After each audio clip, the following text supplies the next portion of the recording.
पूरे भारत में नहीं, पूरे विश्व में ये उत्सव बड़े धूमधाम के साथ मनाया जाता है। ये सनातन धर्म का बहुत बड़ा अनुष्ठान है और अलग अलग प्रांतों में अलग अलग प्रकार से नवरात्रि उत्सव मनाते हैं।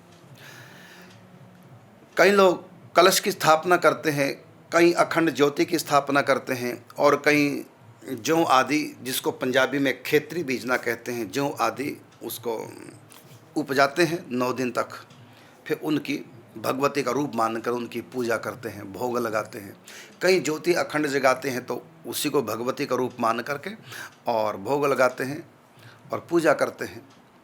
और कई जगह बंगाल आदि में तो विग्रहों की, मिट्टी के बने विग्रह, पार्थिव विग्रहों की स्थापना की जाती है। बाद में उनका फिर जल में विसर्जन भी करते हैं।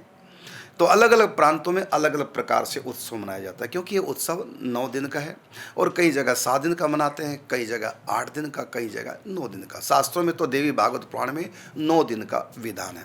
और मैं देखता हूँ कई लोग 8वें दिन दुर्गा अष्टमी को कंजक बैठा के, मतलब 9 कन्याओं को की पूजा करके भोग लगा के और व्रत खोल लेते हैं। लेकिन ये तो फिर 8 नवरात्रे नहीं हुए हैं, 7 ही हुए हैं। 8वें में तो आपने हलवा पूड़ी खा ली। ये तो सत नवरात्रा हुआ, फिर सतरात्रा नवरात्रा कहाँ हुआ। तो भले ही आपने दुर्गा जी की पूजा कर ली, कंजक को जमा दिया, लेकिन फिर भी आपको 9 दिन व्रत लगातार करना है। हाँ, यदि आप 7 दिन का करना चाहें तो 7 दिन का कर सकते हैं, लेकिन उसको फिर आप नवरात्रा व्रत नहीं कहेंगे, फिर सतरात्रा व्रत है। और कई लोग जोड़ा व्रत करते हैं, केवल 2 दिन व्रत करते हैं। ये आपकी अपनी आस्था है, अपनी भावना है, आप कितने दिन व्रत करना चाहें। लेकिन यदि आप पूरे नवरात्रे व्रत करना चाहेंगे तो फिर 9 व्रत होते हैं। 10वीं के दिन ही आप व्रत को खोलेंगे, 9 दिन में नहीं। और जैसा कि अष्टमी को करके पूजन कन्याओं का, 9 कन्याओं का, फिर व्रत खोल लेते हैं। फिर ये नवरात्र व्रत ना होकर के सतरात्रा व्रत हुआ, माने 7 रात्रियों का व्रत हुआ है। तो आप देखो, आपको सतरात्रा व्रत करना है या पूरे नवरात्रे करने हैं। विधि तो देवी भागवत पुराण के अनुसार नवरात्रों की है, 9 की है।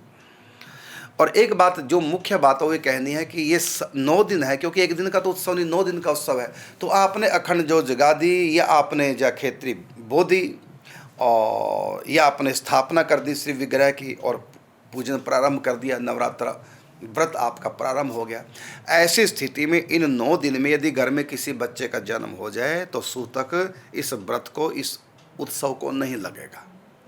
फिर सुनेंगे ध्यान से, इन 9 दिनों में जैसे आज आपने जो जगह दी, प्रारंभ कर दिया नवरात्रा व्रत, और अब यदि घर में किसी का जन्म हो गया तो आपके इस व्रत को सूतक नहीं लगेगा। आप ज्योत जगाएंगे, प्रतिदिन पूजा करेंगे, आपकी इस पूजा को सूतक नहीं लगा। हाँ, यदि पहले से ही अखंड ज्योत जगाने से पहले, व्रत प्रारंभ करने से पहले घर में सूतक लग गया, बच्चे का जन्म हो गया, तब आप फिर ज्योत नहीं जगाएंगे।